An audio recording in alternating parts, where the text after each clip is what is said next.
We just hit 100 viewers. Great fun. Okay, let's do some maths. So today I'm going to talk about my favourite questions to do with parabolas and cubics and solving quadratic equations. There's quite a few of these on past math questions. I'm partly responsible in recent years. I quite like a good parabola question. So I've picked out some questions around parabolas and around quadratics that I think might be fun for us to look at. Okay. So here's one from 2010, and it's a short question. It's question 2010, question 1A. It's the very first question on the test. Sort of tip here, sometimes we make the first question on the test. It's supposed to be a little bit easier than the further ones. We think you're going to do question 1A first, and we want to give you a way in to doing the questions. So here's the question. I'm going to put it on the board. I think before I start talking about it and giving it away, I want to give you a chance to do the question.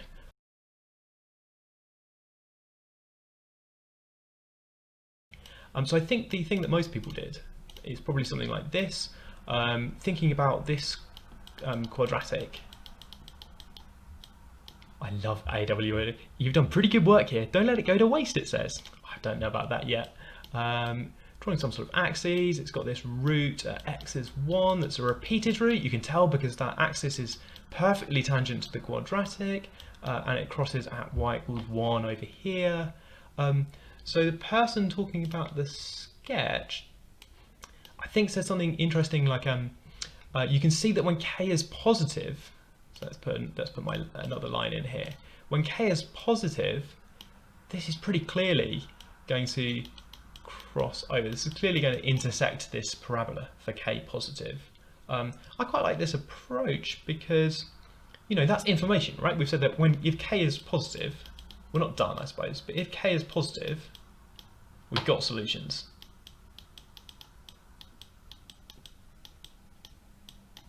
Okay, actually, does that let us, because it's multiple choice, this is a bit cheeky, but let's see if that lets us do the question. So k is positive. What are we thinking? If k is positive, then maybe this one, because that includes k positive. Maybe this one, because it includes k positive. Not this one, because it doesn't include k positive. And not this one, because it doesn't include k positive. Okay, so we've sort of taken out half the options already. This question's from 2010, back when we only had 4 possible answers on the multiple choice questions. Since then, we've added a 5th option to make guessing slightly less good as a strategy. Okay, a little bit cheeky, trying to eliminate options rather than do the question. I suppose the next thing you could say on the graphical thing is, you know, we could think about the thing distinguishing some of these options is whether negative k ever works at all. And for this, I'd draw something like this line coming through here. If k is very negative, this is some of the worst sketching I've ever done. If k is very negative, you would not see this on 3 Blue 1 Brown. 3 Blue 1 Brown would have some sort of whizzy animation pre-made that would just have all the right fonts and perfect colour balance and everything just whizzing around. I can't even go through the origin. Right, okay, if k is very negative, then this is probably going to have some sort of intersection over here. Do any of these options include k very negative? Only C includes k very negative. I think I might have cheekily multiple choice my way through. Probably the way everyone did this question is to try and find the roots. It's actually a little bit mathematically, it's a little bit different to say how many roots there are versus actually finding the roots. It might be the case that we could prove that the roots exist but not find where they are. So actually we're being quite optimistic by going down this path of trying to find where the roots are. Of course, that optimism is well placed because we're really good at solving quadratic equations. We know how to find the roots of those. Okay, do a bit of quadratic science on this, and it turns out to look like this. Minus 2x plus 1 is 0. And then I think this is why everyone shouted discriminant in the chat.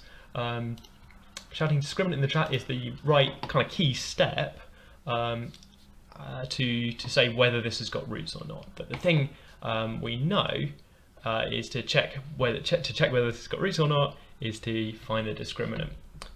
I've got to watch out a little bit because I'm drawing on this whiteboard, but I've remembered that I've got to avoid the square where my head is.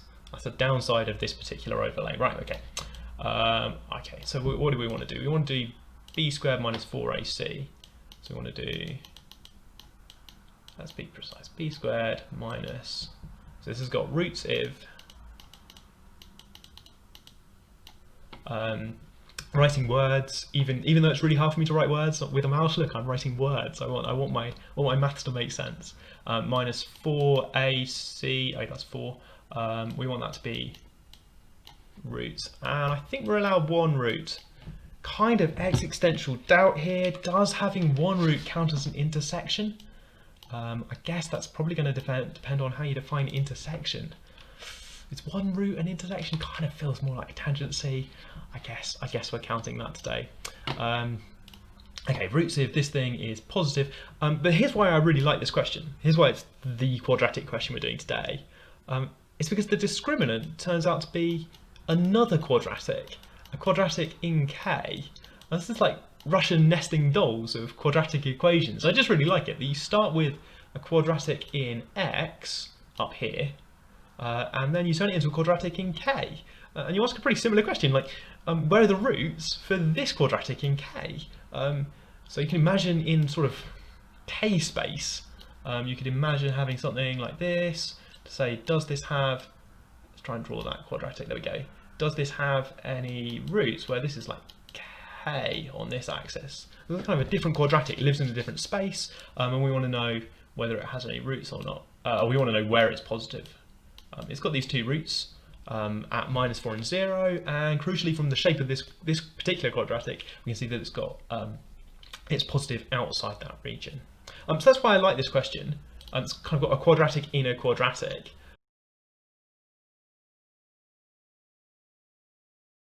Right, we should probably go through this question, right? We should probably have a go at it. Full disclaimer, I haven't done this question before, so I'm going to do what I normally do, which is I'm going to look through the question now.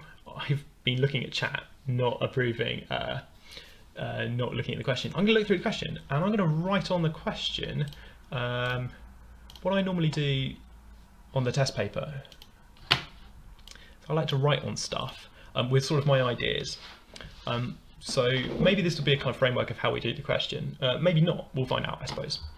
Okay, so A and B are real numbers. It's a good start, I suppose. We've got a cubic equation, and yeah, I guess that is a cubic equation. It's got x cubed in it. Let's go circle x cubed. Draw that, that's cubic, right, great. Show that if x equals 1, so let's be really clear about the statement. If x equals 1 is a solution of star, so I'm thinking plug in x equals 1.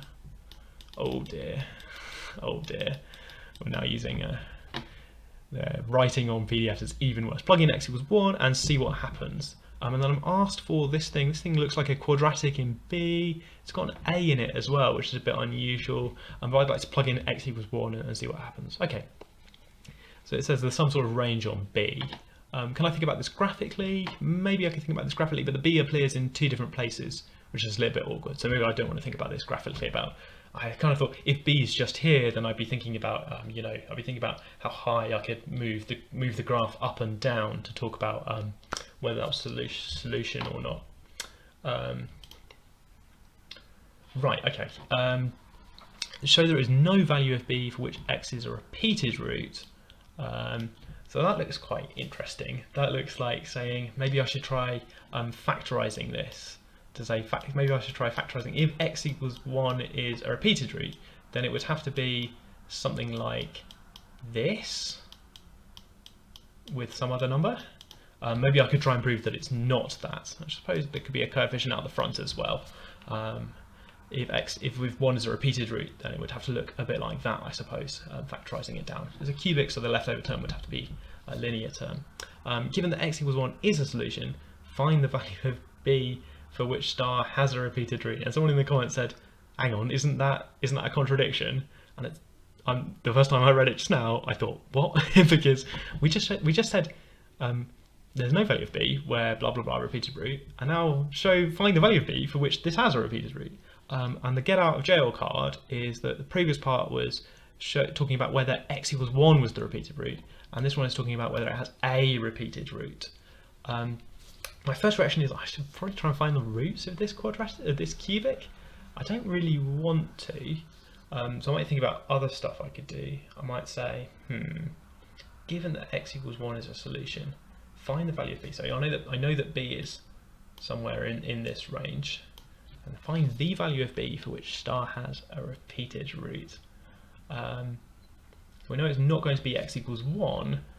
We know it's not going to be x equals 1 that's a repeated root by part 2. So I think it's going to be x minus 1, and then something else is going to be the repeated root.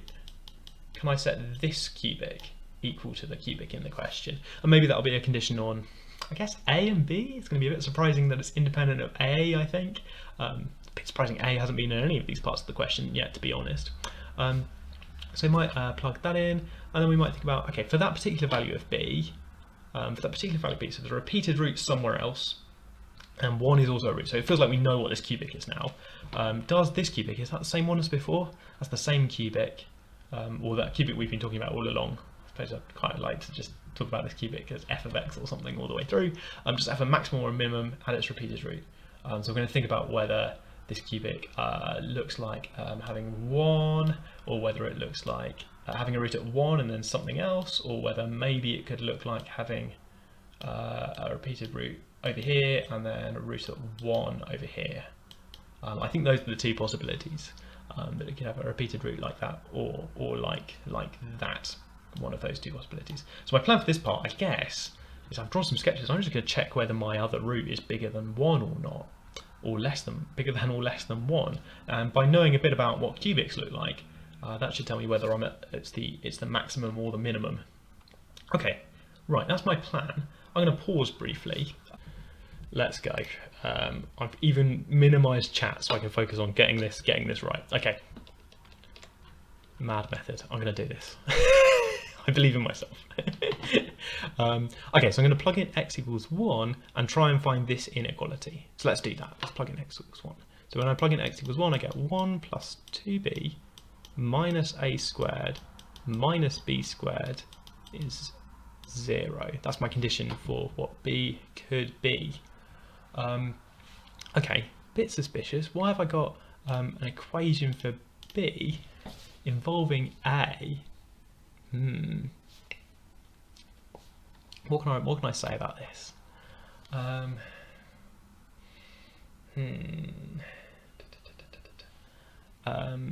So some people said, have I got the coefficients right? Minus a squared minus b squared. Yeah.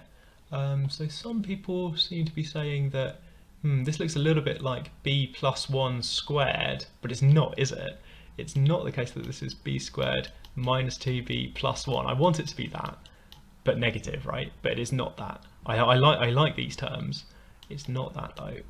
That's equal to a squared plus 2. I've done some rearranging to try and move the b squared terms around. So it's b squared minus 2b, and then it would be minus 1, but I've added 2 to each side because I really want this. Really want this b squared minus 2b plus 1. Yeah, and I think that plus or minus sign there has probably caught people out. Some people were saying that their algebra hadn't quite worked out for this. So that says that b minus 1 squared is a squared plus 2. Oh, is this why people were talking about a circle? Because this kind of looks like the equation for a circle. Maybe I've made a typo here. Yeah, I have made a typo. That's minus a squared. That looks much more like a circle. Yeah, okay, because I've got this minus sign. Because then it could be a squared, hang on, sort of a tangent. I wasn't planning to do this. A squared, b minus 1 squared is 2.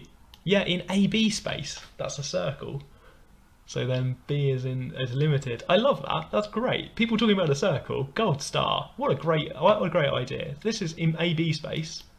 This is the equation of a circle. Centered on b is 1, a is 0 with radius root 2.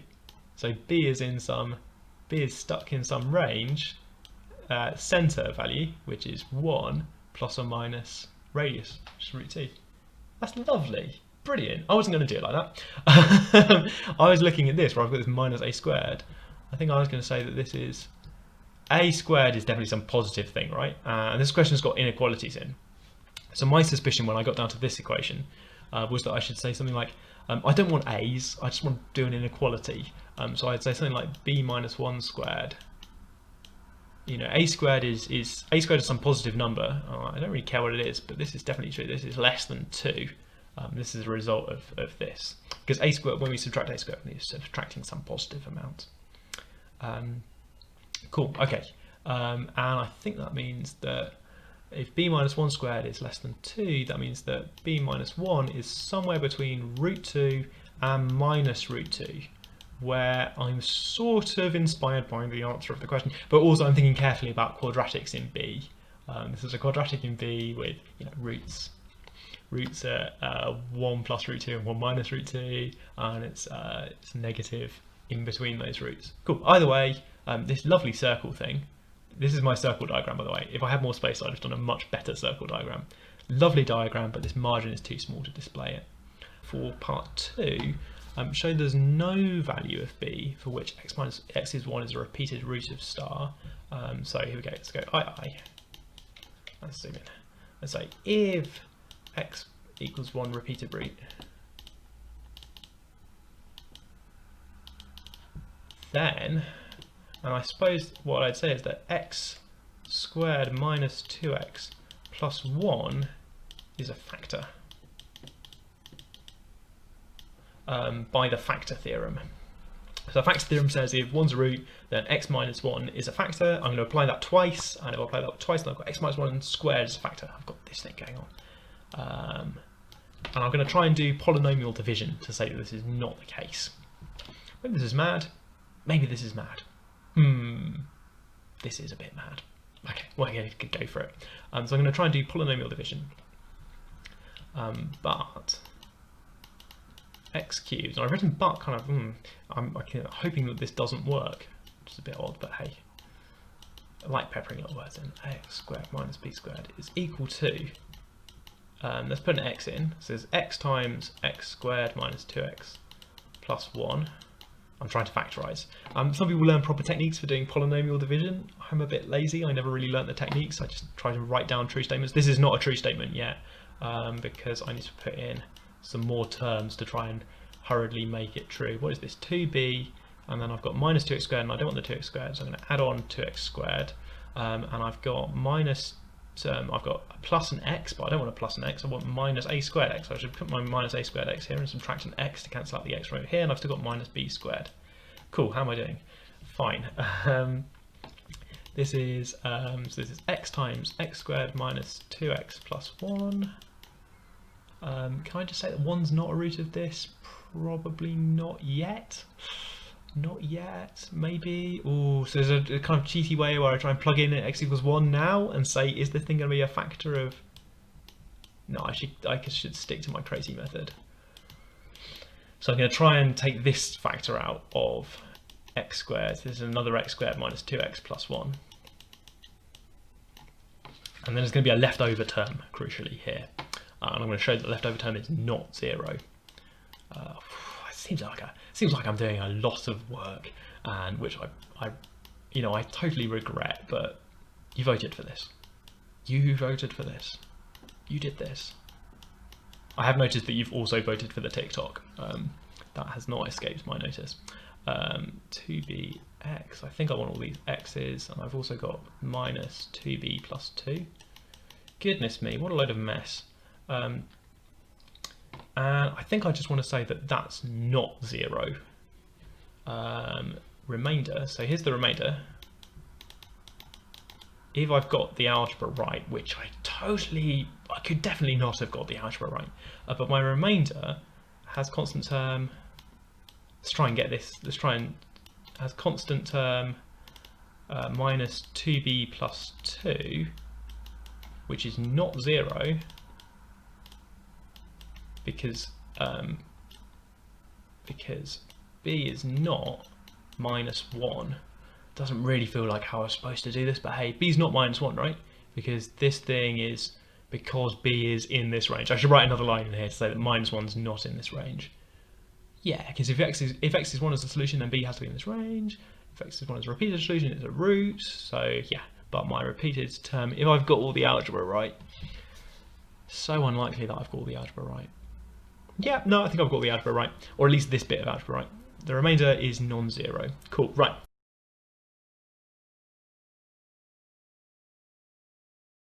So people are telling me plug in x squared equals -1.